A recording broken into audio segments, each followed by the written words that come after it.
9. Ignition sequence starts. 6, 5, 4, 3, 2, 1, 0. Liftoff. Liftoff. Liftoff. 32 minutes past the hour. Liftoff on Apollo 11. Roger, Tower.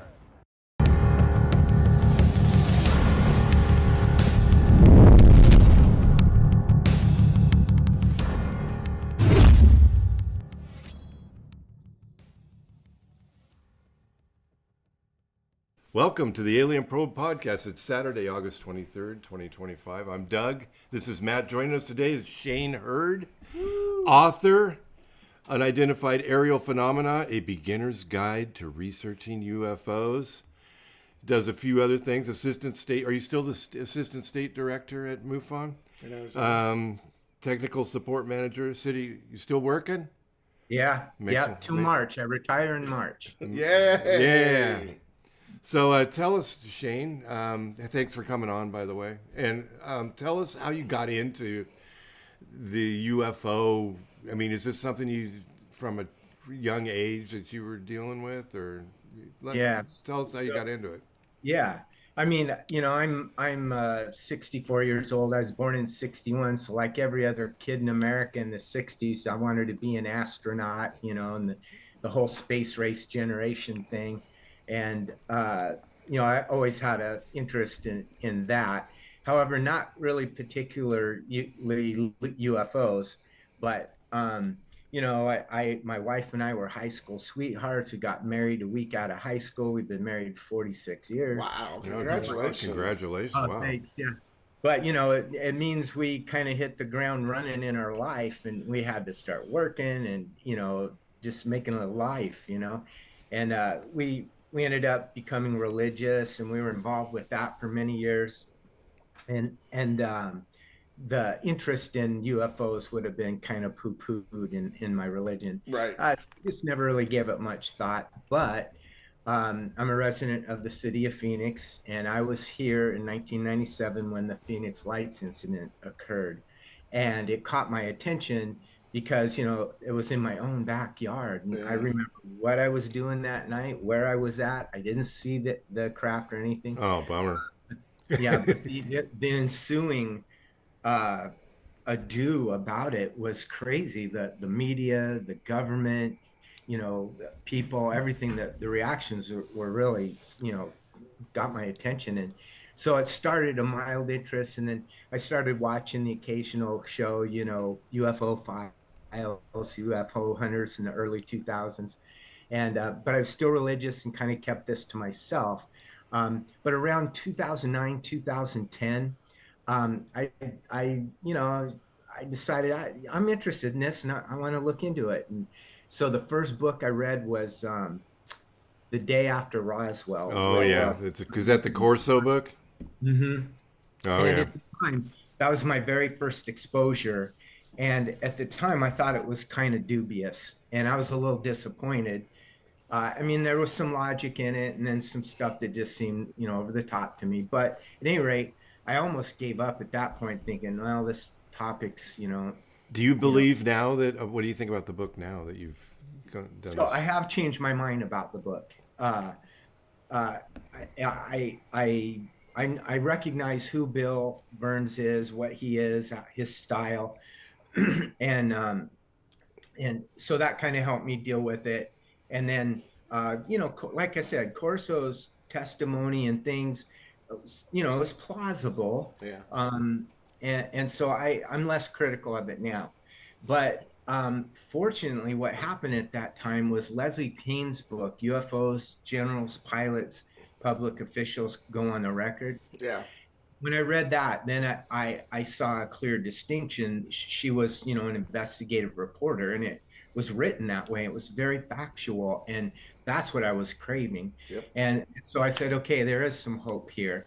And in my book, even, I talk about the wheat and the chaff of ufology in terms of information, right? Yep. So you have to kind of beat the wheat to knock the good stuff out and throw away the straw. Right? Yeah. And that's how it is. And so I followed up her book with Richard Dolan's Perfect. National Security, UFOs in the National Security State, Volume 1 and 2, where he took about, I don't know, 500 to 1,000 Blue Book cases and recounted them and everything. And I had been aware of him watching those television shows, so I felt like he was a pretty credible guy as a historian and stuff. So I was on my way from there. I was convinced there was something to this, and I started reading voraciously. I've read probably over 100 books, DVDs, documentaries, the whole thing. Yeah. I really started to educate myself, and I got on Facebook, and I got into these groups of, UFO enthusiasts, and it really helped me grow quick, right? Because I could bounce my ideas off them, and they'd say, hey, you're going down a rabbit hole, or hey, yeah, you're on the right track. And so that really helped me. And then, so it was about 2015, I'm like, I don't mean this arrogantly, but I'm like, I've learned so much. What am I going to do with it? Right. And I'm like, I don't want to sit here and just continue to read about other people and their experiences.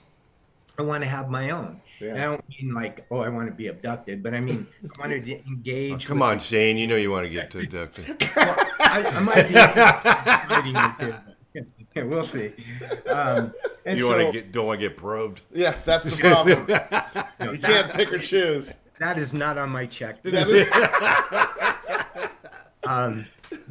But then so I I was able to look around and say, well, how can I engage? And as you guys mentioned earlier, I've worked for government for 25 years. I can thrive in a large organization. Yeah. And ufology, I kind of look at it as like a buffet, right? It's you have crop circles, and you have UFOs, and you have consciousness, and you have aliens, and you have just all these pieces. Yeah. And I decided, look, I got to pick a lane here because I can't do it all, effectively. Yep. And when I saw MUFON, I said, hey, that's organized. There's some structure there. There's, a mission to it. And it's a source of information that I really wasn't tapping into. So I'm going to join that. And then I liked the idea that they would train you to be an investigator. Right. And then oh, wow, that's my ticket. That's how I can engage. And so in 2017, I became an investigator. And then in 2020, I became assistant director of the Arizona chapter of MUFON. Very nice. Also what's called a STAR team member. Yep. And the STAR team is where they, if a significant case happens, they'll get a team together of specialists and they'll go, address that case. Right. Have you gone to any? Oh, yeah. Have you seen anything? Evidence. Oh, yeah. Some good stuff. Nice. Wow. Yeah, I've probably investigated now a couple hundred cases. Nice.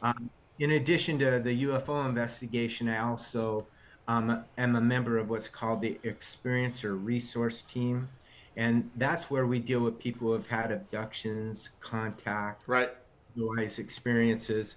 And we're not from the perspective of the ERT, we're not like investigating them or saying, hey, this was real or not. That's not what it's about. It's really about, hey, how can we help you with the emotional trauma that you have dealt with? Yeah. And a lot of people, they just need to get it off their chest to someone who's not going to judge them. Yep. And that's enough for them. But others need real help. And so we can refer them to, for example, hypnotists that are cooperative Specialists. that subject, or therapy groups, self-help groups, which are really fantastic, where experiences get together and they share and they have that kind of bonding that they get with folks like that, and it can help them cope. So that's the purpose of the ERT. So I've probably done maybe 60, 70 cases there. So I've talked to hundreds and hundreds of people about their experiences, and it's been really interesting and satisfying, and I've learned a ton. Yeah. So that's where I'm at now, and like I said, I'm just a few months away from retirement, and once I hit retirement, then I'll devote even more time to MUFON. But we keep busy now. We have monthly meetings here in Phoenix, and we get all the biggest speakers, Richard don't, it's crazy. I just love the opportunities that MUFON has really given me, because it's sort of a credential, Yeah. right? In an otherwise field where there's not really that kind of structure, it's a bit of a credential. And so I get attention for that from media and other sources. So, like here locally with the Phoenix Lights, I'm friends with Lynn Ketai. She's kept that case alive. We have an annual celebration. I help produce it for her. Um, I, I'm always on the local news. Like if stuff's going down, they, call up, hey, will you come do a thing? Yep. And in, hundreds of podcasts and newspapers and TV shows. And I've been on Ancient Aliens and History's Greatest Mysteries and all Nice. of this, which blows my mind because I'm nobody. You're somebody. You're somebody. But like I said, with that, a bit of a credential that sort of is the exposure. But the coolest part is the people. I mean, Yeah. I just absolutely love the people in ufology, paranormal too. Just awesome, supportive people. I mean, of course, you have your skeptics and you have your true believers and you have people in the middle, and that's all cool, Yeah. And I try and get along with everyone. I mean, I just do, because I think everybody brings something to the table, and as an investigator, it puts me in I have to do, it's sort of like a different mode. So I go into investigator mode, and I have to set aside all of my bias, and we Right. all have biases, right? And Yes. and I mean specifically with UFOs, your bias might be, hey, it's bunk, or you're like, hey, yeah, it's the real deal. Yeah. Well, I'm in the middle. Yep. Personally, I'm in the middle. I've seen enough to know there's a real phenomena. Right. But what it is, I'm not prepared to, dogmatically say what it is. Well, Yeah. as a STAR team member, I mean, did you see anything that basically proves to you that this thing's real? Well, so I've had my own sighting. Oh, nice. Yeah. And then I actually I have a horse ranch here in Arizona, and it's out on the outskirts of town, so it's good and dark and big open skies and stuff. And I actually have a group of like-minded people and friends come over once a month, and we do like CE5, Okay. Oh, and we wow. do some paranormal stuff. Did And C5 produce anything, Shane? oh yeah. There's a theory that, I don't want to scare you, but one of the theories I've heard, I don't know if maybe you've heard this, Matt, where it's kind of, they're concerned that they're pulling these things out of another dimension that's not such a good thing, that we don't really want to pull those through. Have you heard Yeah, that?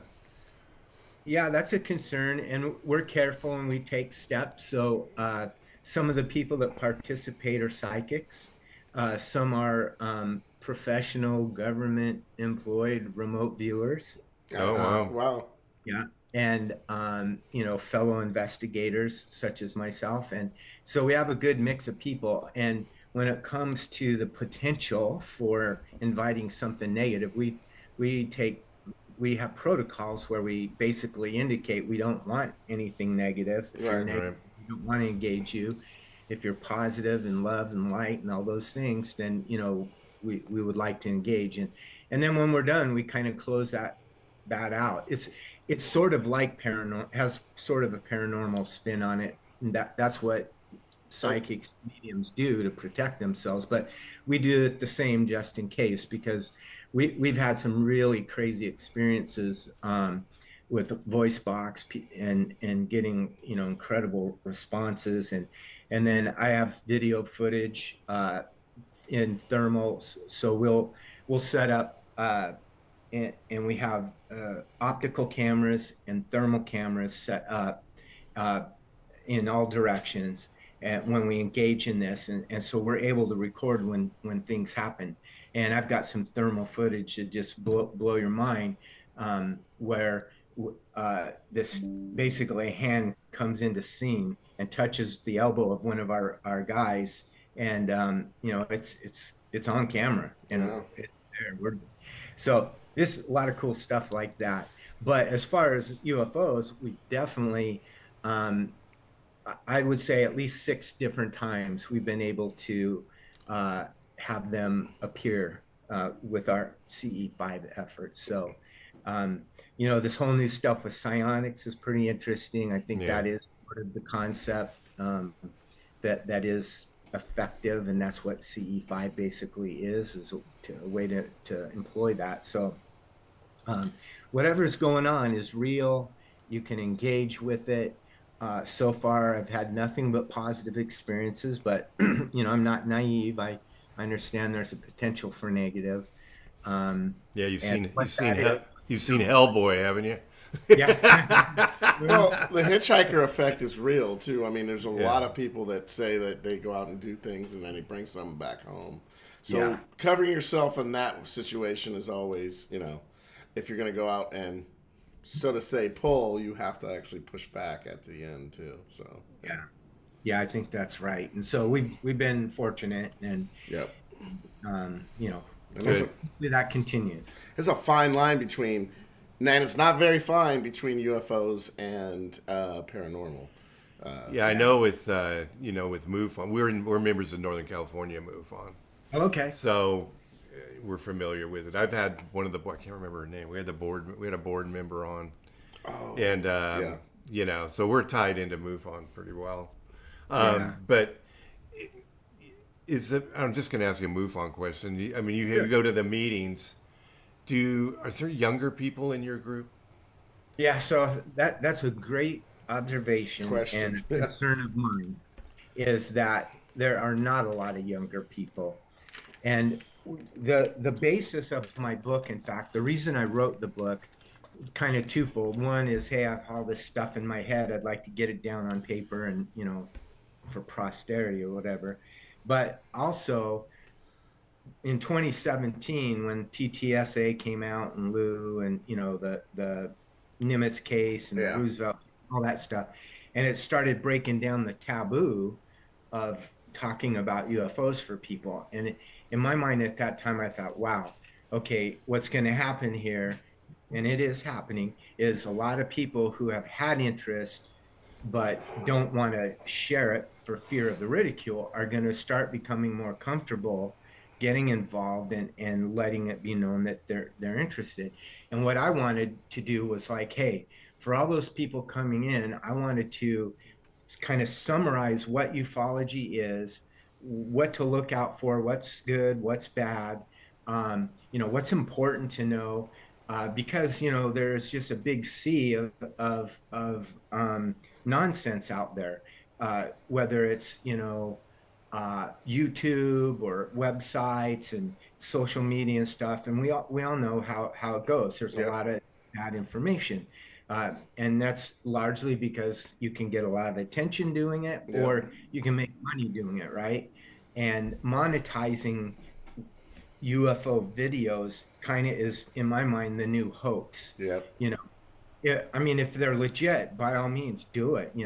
But if you're portraying known false images as the real deal, or act stupid like you don't know, I don't care for that, because it's like I do a presentation, and one of the points I make about it is, a hoax by definition is to basically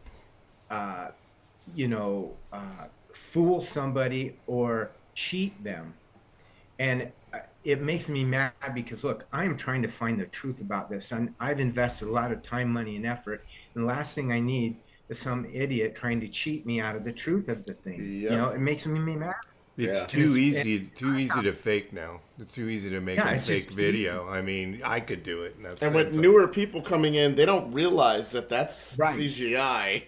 They automatically assume it's cool, it's real. It's not. Yeah. So right. And now with AI, look at what that's producing. I mean, that's even worse, right? Almost not even tell now. Yeah. Videos are even literally all the videos I like are all back in the 90s. Because I know for a fact they were not created by CGI. Yeah. Anything after that is always questionable, and it should be questionable. I agree. In fact, this is one of my thoughts, is that if we ever actually truly identify what UFOs are. I think photo and video are going to be part of that process, but on their own, they won't stand. There's Correct. Yep. got to be in collaboration with, Yes. credible testimony, scientific Yep. data, physical evidence, Yep.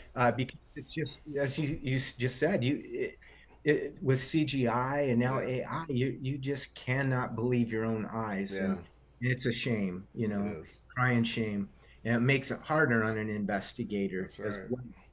And so you kind of get to where uh, as an investigator, if you tell somebody they submit a case and they obviously believe they saw something extraordinary, they wouldn't have reported it.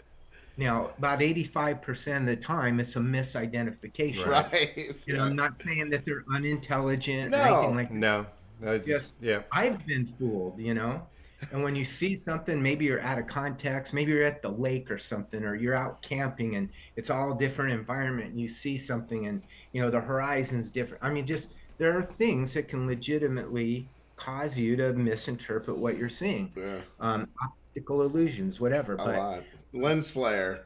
Lens yeah. flare. Yeah. Yeah, I've Tons had of one of camera those. But then people get angry with Right, you, 'cause- hey, you just saw Yeah. lens flare. No, I didn't. Right. Why?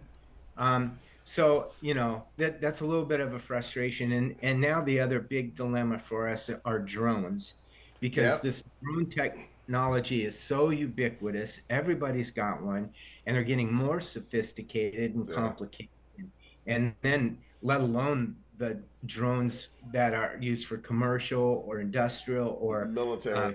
enforcement, military. I mean, all these applications, they do weird stuff, right? Yep. You've seen flamethrowers shooting out of a drone. machine gun attached to one or Yep. whatever. Yep. I mean, people are just going, crazy with these designs. So that makes it a challenge too. Yep. But the good news is, most of the time, with some good forensic effort, an investigator can narrow that stuff down.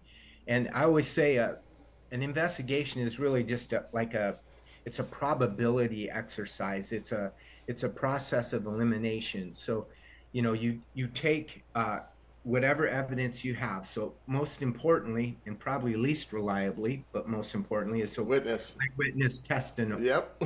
right? Yep. Yeah. Because every investigation to me it's very geographic. It's not, so the testimony is what happened, but then you got to know where it happened and when it happened. Yep. And those are the three pillars of an investigation. And then you can start looking at that evidence and breaking it down to see, was this astronomical, or was this aircraft, or was this a meteorological event, Right. or Weather.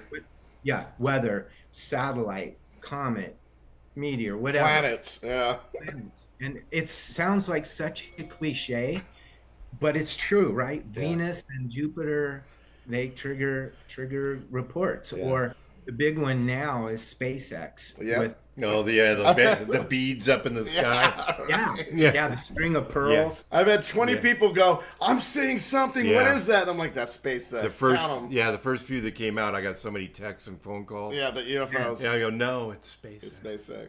Okay, Yeah, I wish that was something. Yeah. But it's It's not. not. Yeah.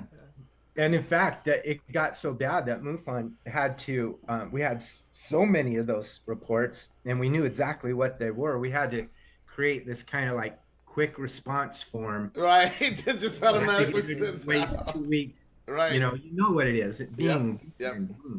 and so, but that we have to be flexible, and Yeah. technology is going to be the challenge. As our technology gets more sophisticated, it's going to be harder to distinguish between theirs and ours. Yeah. So back to the younger generation not really being involved. What's going to happen with MUFON down the road, Shane? What do you think? Yeah, I don't know, because you're right that I'm 64, and I'm probably the average age of the person. Yep. Same in ours, too. Yeah. There's a small percentage of middle age and a few young ones. Yep. And whenever I see someone like that, I try and nurture that relationship. Correct.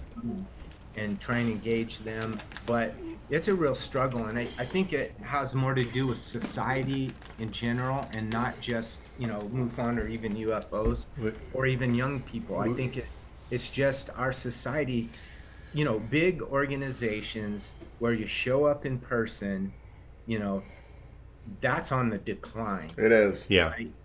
If it's bit Talking on the phone is on a decline. It's like what we're doing now. Right. Yeah. Right. But in business, right? Since Yeah. COVID, now it's teleworking, I think they're just societal things that are making it difficult for an organization such as this. But I'm also confident that the interest is there, the evidence is there, and there will always be people finding a way to keep it going. And it might change. It I might agree. be, yeah. It's a small percentage, but they're always out there. Correct. Yeah. We're always, Yeah. Somebody's new is always saying people- something. Yeah, people, parapsychology, Yeah. Parasite. We're not really, I don't want to say we're not allowed to talk about that, but it's like it's UFOs only. I mean, is it the same with your group where you don't want to talk about Bigfoot? Because we think Bigfoot, I think Matt does too.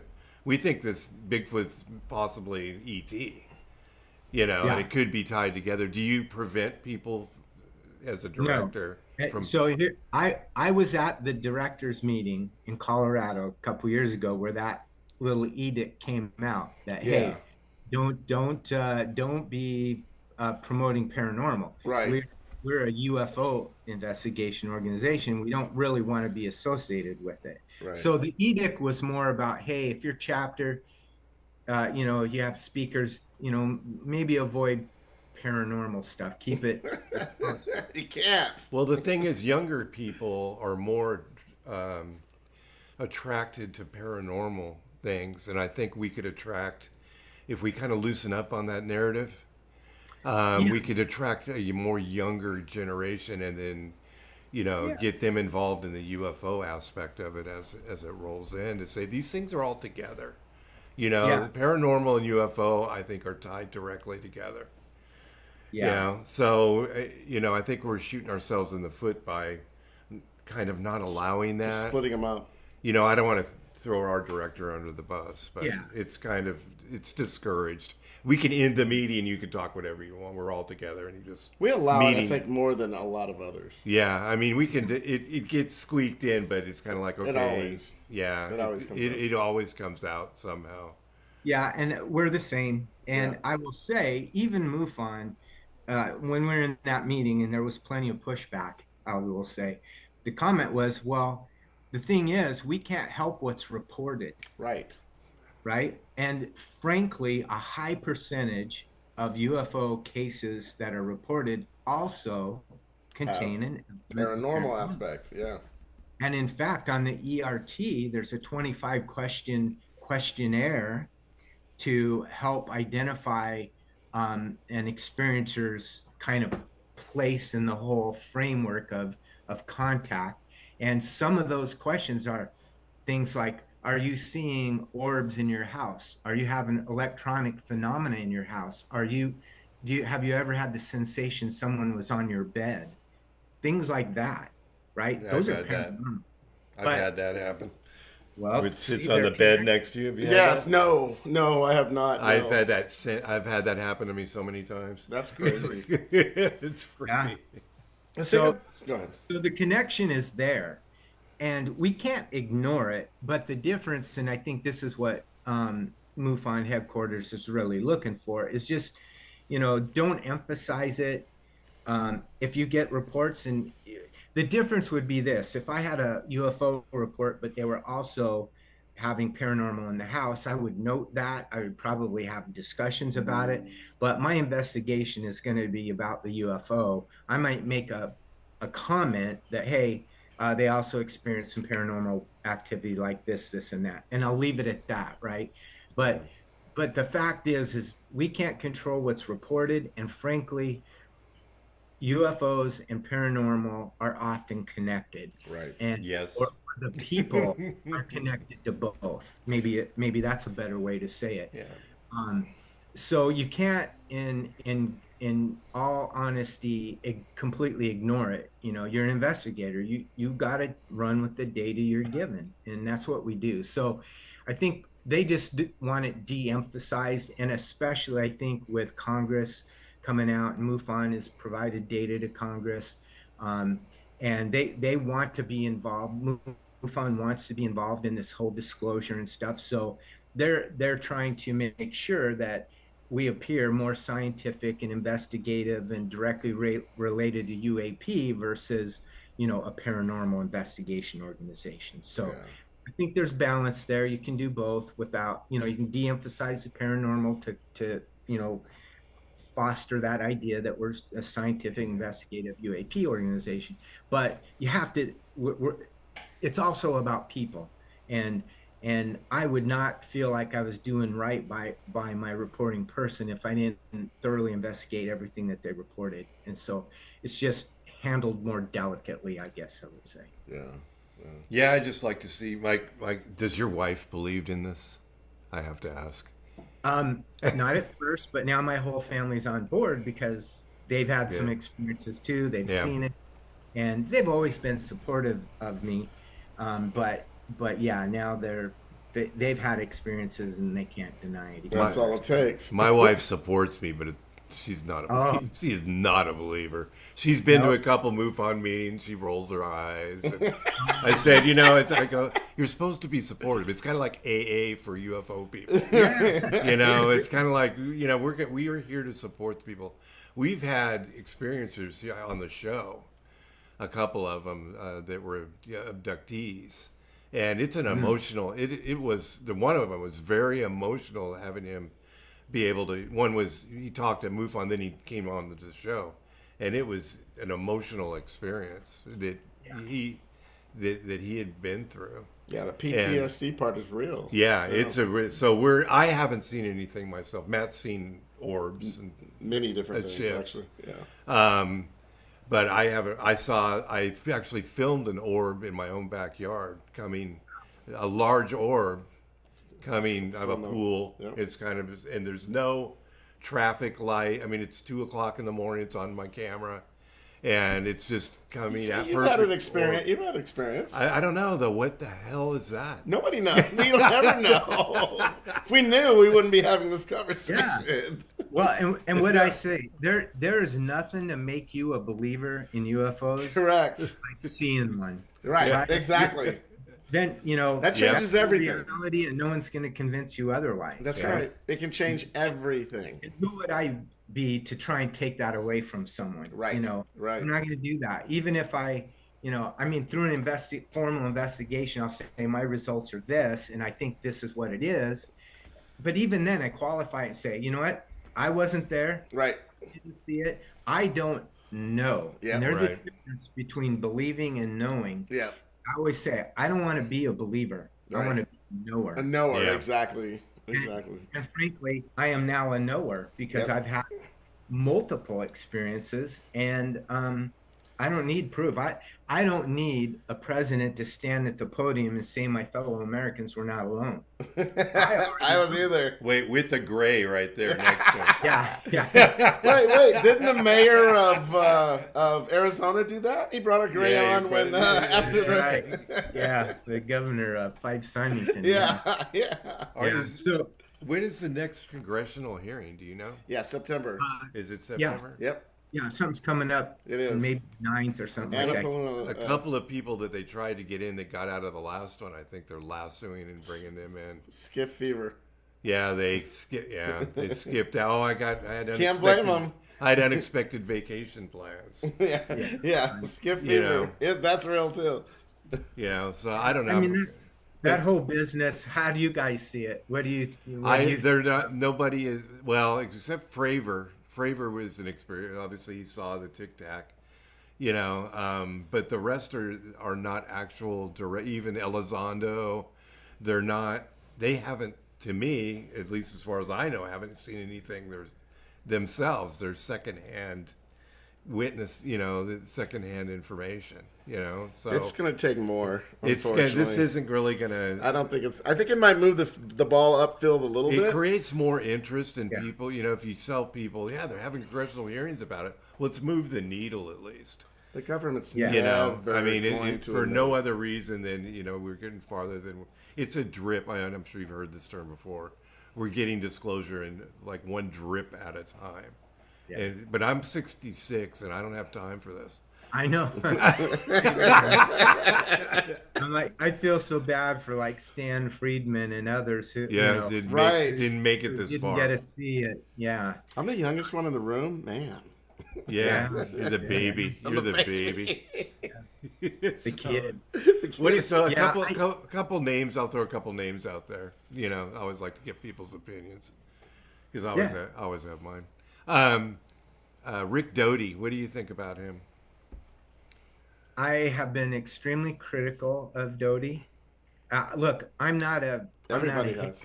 I'm Mr. Positive. I am mostly, but I have strong feelings about that because of the Benowitz case and Yep. because of his direct influence probably contributed to the death of Paul Benowitz. Right.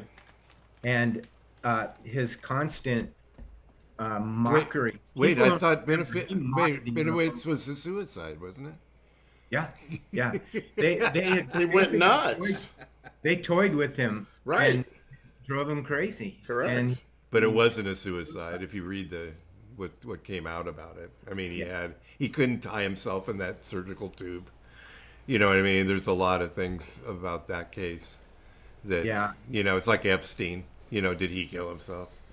Yeah, and there's probably always not. doubt when that and there have been plenty of UFO researchers and so forth that have died in mysterious ways. So Look at Forrest. But it's concerning, right? Well, Yeah. you look at Forrestal. What happened to him? He threw himself out of the building. I mean, he wanted to let the public know. He was a part of Majestic 12. He wanted the public to know that about the phenomenon, through the Roswell incident, and the other 11 are like, I don't think so. So he got suicided. Yeah, I mean it's concerning, and I mean the federal government, the DoD, the Air Force and Navy, all of them now, Space Force. Here's the thing. I think that has to happen. There has to be blanket amnesty for everyone involved. Right. Yeah. Or it's never going to happen. Yep. Some bad it's things never have gonna gone happen, on. 'cause- You're Bad right. things have happened, and they need to be excluded Correct. from the penalties because they did it, because the unlawfully. government asked them. They were under orders, Money. basically.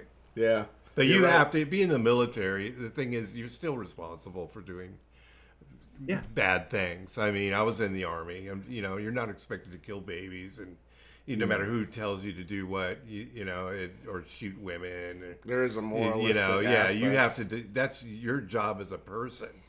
Yeah. Is to The not morals. do these things. So if they arrest somebody that's killed somebody to keep them quiet, I don't care. I mean, they need to make that determination in You're their right, life. though. Amnesty. But they should have amnesty for any. That's the only way.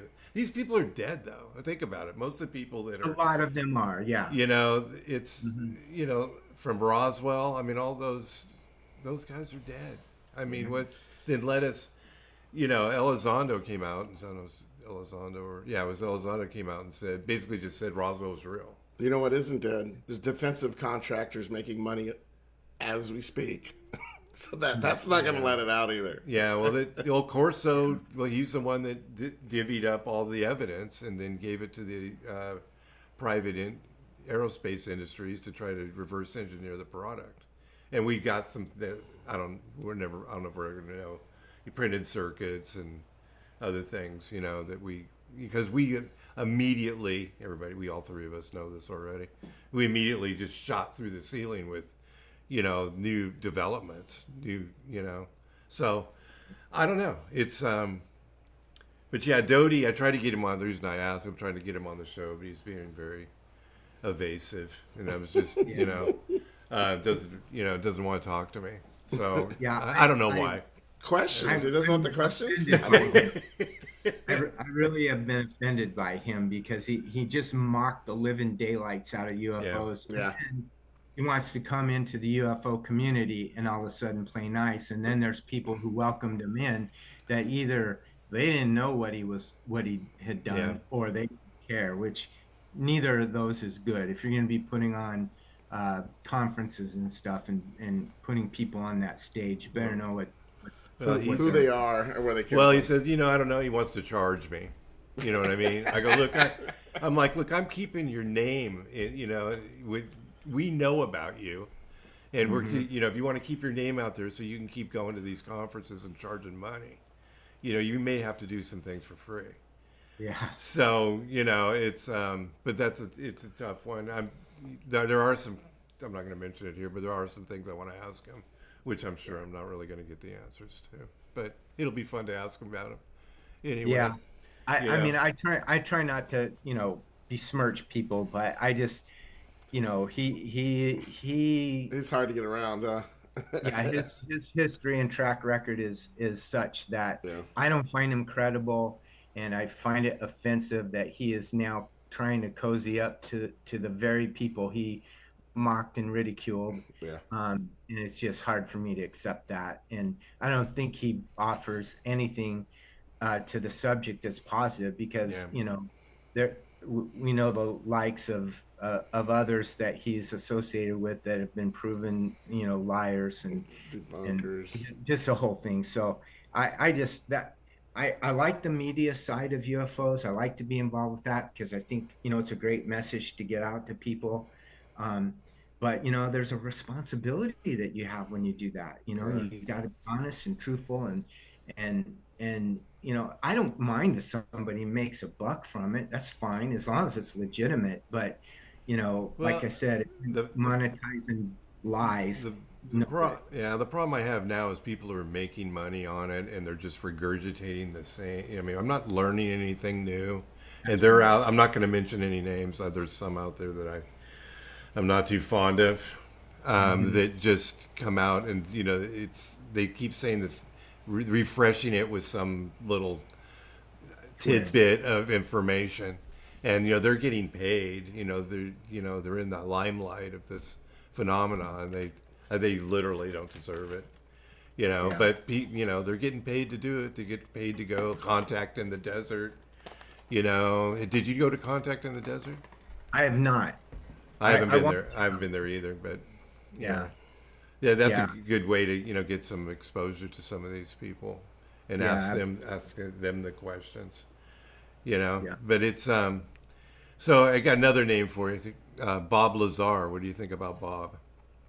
Bob has been an enigma for me, but I lean towards believing him now. At first, I was more skeptical, but then as more information has come out, and he's always been difficult for me. I think he's a believable person when he tells a story, but there were questions and doubts that other people brought up that didn't really get resolved, and like the education thing, which that was Stan Friedman's big one, but that one I think is actually not super strong because I went and tried to get my high school records and they didn't have them. Before things like that. Because you're MUFON. Yep, they destroyed you. They erased you. Yeah, they erased me. But I'm just saying, under normal circumstances, that kind of stuff can happen. So right. But of course, with new information that's come out in the last decade or so, they've been confirmational for a lot of the things that Bob said. So. Like with everything, maybe there's some spin, but there's also a kernel of truth and stuff. So I like his story. I think it's fairly credible. I've been to Area 51 twice now. You've been on the base or just around it? No, just to the gate. Can't go in? But we did an all-nighter. They didn't let you in? Oh, you stayed there all night? Well, till about 2 a.m. Right. It's a really long day. Did you see anything? Oh, yeah. Yeah, we filmed some good stuff. Nice. Oh yeah, That's awesome. whatever Bob Lazar was seeing, we saw. Right. We've seen him to the And tune of 6 or 8 of them at a we time. got to remember, he put it on the map. He also brought up a lot of other things that weren't known at the time. So, again, I think there's a kernel of truth and a lot of deception. And he's not a lot of deception, but he does have more kernels of truth than anything. You just don't listen to anything I have to say about it. I'm not a believer. I'm not a Lazar fan. Yeah, But that's okay. I get it. I mean, why can't? Okay, would there be a problem? Just bring. I mean, why doesn't he come to the congressional hearings? He's seen all this stuff. Why don't they put him on the stand? Busy building rocket bikes. Yeah. I mean, why don't they get him to? I mean, he's the guy that comes out and says, "I've seen ET and I've seen the craft," and I think it goes back to optics, politics. He's damaged goods in the minds of the public. Yep. And I think there was absolutely real military and intelligence consequence for him. Yeah. Harassment and all this other stuff, whether it was based on real or not, that's real. So I think he's just too much damaged good. And it goes back to the whole credibility thing. Congress doesn't want egg on their face to say we're interviewing crackpots. Right. Oh, we're only interviewing military members who are under oath and are not crackpots. Right. So it's all part of this show that's happening. This disclosure and congressional involvement is really just a show. right. And what's really happening is there's an internal civil war within government of two camps that want to release and camps that don't. And some are religiously motivated. I think some are probably legally motivated. And this is why you have this whole whistleblower program now, is the only way you're going to break that deadlock is by somebody spilling the beans. But those beans have to be spilled in a very careful way, as we know, because you have national security at stake. And like I said, you have a bunch of legalities as well. But if in my mind, disclosure happened a long time ago. I agree. If you're paying attention, like the government said. Maccabee, do you guys know who Bruce Maccabee was? Yep. He wrote this book called UFO, CIA, FBI Connection. And literally, it's a 1-inch thick book of government documents from those organizations about their UFO involvement all along. I mean, if you consider an official government document an accurate source of disclosure, that book is full of them. Yeah. And then, if you go now to the CIA's website, they have a UFO thing, and you can read hundreds and hundreds of documents. Yeah. All of them are posting this stuff. Well, I mean, they're telling you, we've been interested for 80 years. We've been involved for 80 years. We've spent millions of dollars on it for many years. Yeah, and you don't do that for nothing. I work for the government. If I want a pen, I got to justify it. Mm-hmm. Oh, that pen is $2. Why didn't you buy the dollar pen? I mean, it's that kind of crap. So I know that with black programs, it's different. And the bigger the organization, the looser the controls are. But you know what? They've been involved. ATIP proved it, right? We finally got documentation 2017. So that's been put to bed, right? The reality of UFOs is confirmed by the DOD, by the Navy, by CIA, everybody. Yet no one will say it's alien. Right. So, that's the part that's the line. That's the line right there. And then you got, that will upset a lot of people, religiously. It'll upset a lot of people, maybe like, our financial system, our global economy could be impacted.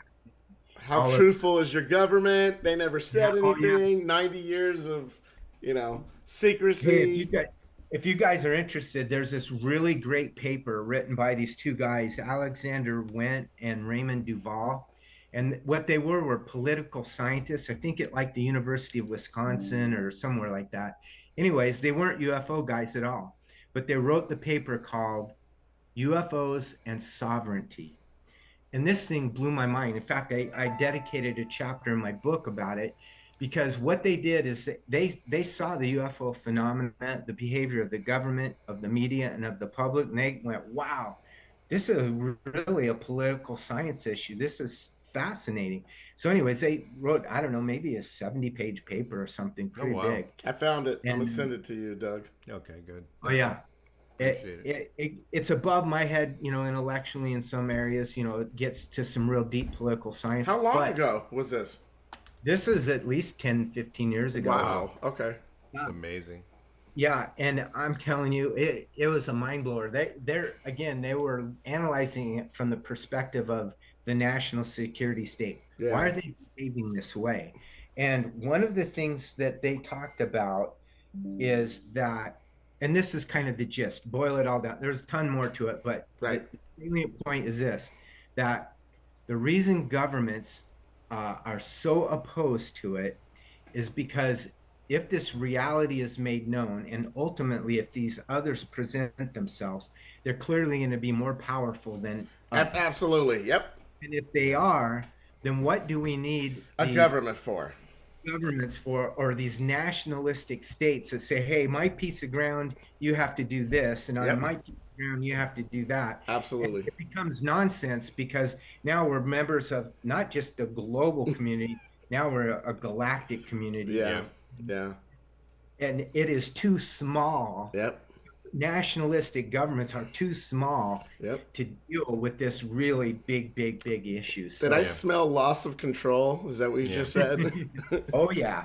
And then of course everything that goes with that, right? That's right. Political power, money, influence, energy, just it goes on and on. So all of it.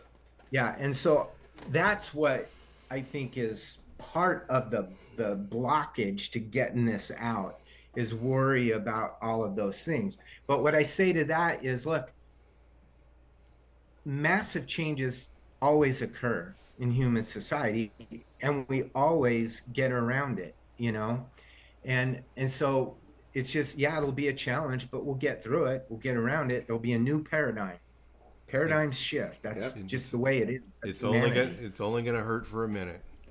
You know? That's right. So just rip the Band-Aid off. Let us have it. Yeah. And that's where we need the young people involved. I'm a little concerned about not the direction of MUFON, but what's going to happen to MUFON in the future. I don't think we're going to lose it. I think it'll grow. Yeah. You're so positive. Yeah, it'll thrive.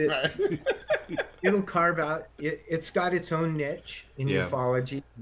I think that niche will always be there. I don't think that, put it this way though, what if it does come out and it's all out there? Okay, Greys are from here and Nordics are from there, and we have been engaged, and this is the new world. Would there even be a need for MUFON? Why would you investigate? Correct. We already know now.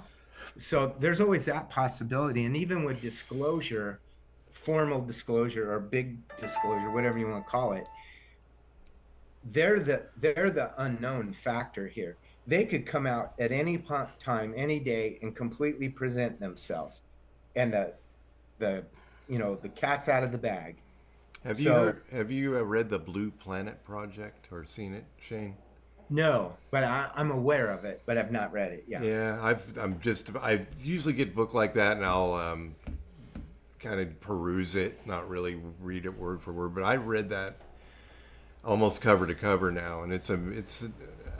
I'd be interested to get your opinion on it if you ever picked it up, because it's like the Bible. It's like the Bible for ET and UFOs. And speaking of books, doesn't Shane have a book? Shane, let's talk about your book, because we don't want to run out of time. Right. Oh yeah, gosh. It's on Amazon. The reason I thought you should be on. It's on Amazon. It's on Amazon. I just ordered it. You just ordered good. Yes, I just ordered it. There we go. Unidentified aerial phenomenon: A Beginner's Guide to Researching UFOs. Yes, get it. Mm-hmm. Did you want to talk to me about it? Yeah, you want to talk about it, or I can talk a little bit about it. I think we know how you got. I won't ask you how you figured out if you wanted to do this. It's in his blood. Well, I tried to make this pretty simple and logical, and it's just 10 chapters. And to me, it's the like the 10 significant issues a person wants to be aware of when they research and investigate ufology. So the first one is, what is UAP? Because, UFO has always been the term. Now it's UAP. Right. Why? And I'll make a long story short, is that UFO was effective and descriptive of what was being seen and reported in its day. But since that time, it isn't just flying saucers anymore. Now we're talking crafts of all shape. We're talking orbs, lights in the sky, Everything. spirals in the sky, pillars of light, rumbling noises that over hundreds of miles. I mean, so it truly is a phenomena. It's not necessarily an object. Right. It's still unidentified. So Right. unidentified anomalous phenomena, I think, is a broader umbrella and probably a better, more inclusive term. Less stigma too. Yeah. Less stigma, right? And so Yeah. that's why I think that's effective. But I use both terms kind of interchangeably, and it depends on the audience and stuff. I'm old. Me too. Yeah, UFO. I always go to UFO. He's old. I think that's why. I have a nostalgic fondness for UFO. Right. I'll Agreed. never give it up. Agreed. Right. Then I talk about things like misidentification and how common an occurrence it is. And when you educate people on the potential things that can be a misidentification, they get better at identifying things, right? It's just educational. Right. And then I talk about hoaxes being it's a small percentage, but it's a big problem because it can really ruin people. And I just hate it. Then I talk about the scientific method and its application in our study and investigation of UFOs. And it's highly important because I think it separates the fact from the fiction. And if we ever make an identification, it will have to have been through a scientific process where basically the scientific method is just like an iterative cycle. It's like you make an observation, you make a theory about that observation, you develop a way to test it. Depending on the results of the test, you either successfully identify it or you don't. And so you go back and you start over. And that's what this is. And it's a cycle that you eventually get through and you eliminate all the potentials. And what's left is the fact, the identification. That makes sense. I talk about forms of evidence because people may not know, how do you tell what's true and what isn't, what's important and what isn't it? Well, yes, video and photos are important, but what's probably even more important? Radar. Yeah. You don't have camera artifacts with radar. Physical evidence, basically. Object returning a radar signal. You cannot get away from that. You can't. There are some false hits, but experienced radar operators know that right away. Correct. So that's not an excuse.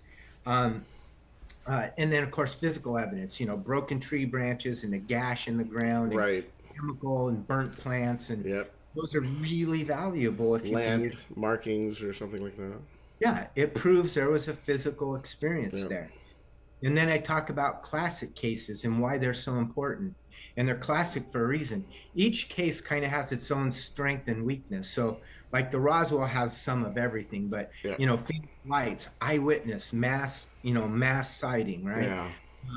The Delphi, Kansas case where this UFO landed on this farm, this kid found it, it left a ring. That ring is a hydrophobic ring of some kind of chemical, and to this day, 50, 60 years later, nothing grows there. Right. Mom touched it. Crazy. Rubbed her leg, and she was numb the rest of her life. And there's a reality there.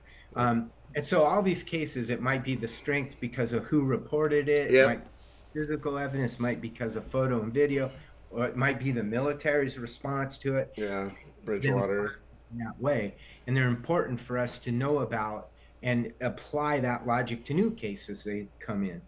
And I talk about the separating the wheat and chaff, and that's good information versus bad information, and how to have a BS meter and to calibrate it, and to be able to weed out the garbage so you're not wasting a lot of time.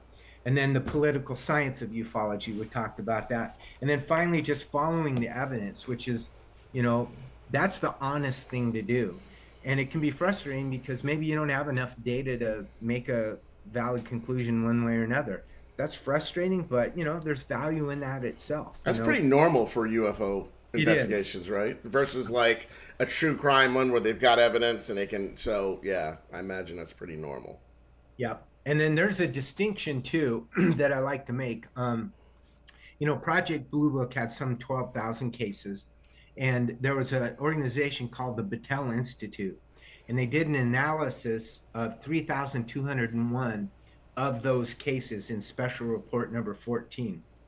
So they took a chunk of them and they ran through them, and what they determined was there was a percentage of these cases fell into categories. So some of the categories were like, balloons, and some were, psychological phenomena, some were insufficient data, and then some were unknown. Well, what debunkers like to do is they conflate the insufficient data with the unknown and put them together, but they're actually opposites. When you have insufficient data, that means I couldn't make a determination whether it was something prosaic or something not prosaic. Right. I didn't have enough data, right? Right. Where the unknown is the opposite. It is, I had so much data that I was able to eliminate every prosaic explanation. Right. What was left was unknown. Correct. In that report, 21% of their cases were unknown. And like Wow. 11 or 12% were insufficient data. Right. So this is the game that they play. And what was it? I think Mark Twain said there's little white lies, there's big whoppers, and then there's statistics. People like to take their statistics and bend them to fit their narrative, and it can be right. So you have to be careful, and that was I included that in the book. In the book, perfect for people. I can't wait. Got to look under the surface a little bit and understand people have motives and agendas, and you kind of got to wade through that stuff. Show the book again. Let's see what the book looks like. Definitely people need to order their copy. Nice. Right there. Yeah, I can't read that. Yeah, it's an easy read. It's only 160 some pages, or 120 pages or something. I tried to write it. You will probably, because you've spoken with me now. Yeah. When you read it, it's going to be like I speak. I mean, I wrote it that way. Perfect. I try to use correct grammar and not swear. Right. Yeah. But it's written kind of in the style that I'm talking now. So that's awesome, Shane. Awesome. Well, you got anything else, Shane? We're going to go ahead and wrap it up. Great. Thank you very much for inviting me. It's been certainly. Thank you.